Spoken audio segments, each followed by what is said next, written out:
मत कहना आप। जिमिल, मैं किसी से कुछ नहीं कहूंगी, बताओ मुझे। क्या आप में अक्ल नहीं रही अब्दुल्ला साहब? आप कैसे मेरे सामने ढिठाई से कह रहे हैं कि मैं लिव से बात करने जा रहा हूँ? क्या आपको जरा भी शर्म नहीं आई? इस उम्र में आपको ऐसी हरकतें करना मुनासिब लगता है? बताएं मुझे।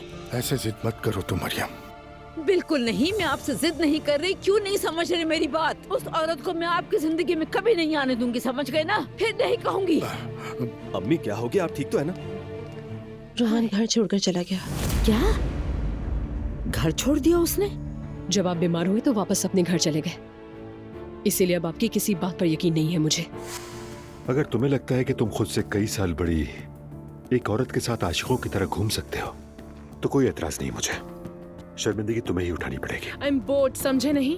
ये तुम्हारी जिद, ये चिपकने वाली आदत, इतनी पूछगछ, मुझे सब पसंद नहीं है। रुको रुको, बस कर दो। क्या हो गया है तुम्हें? होश में आओ। मैं थे थोड़ा सा वक्त क्या गुजार लिया तुम्हारे साथ? तुम्हारी बीवी बन गई क्या? तुम चले जाओ वरना सिक्योरिटी को बुला लूंगी मैं।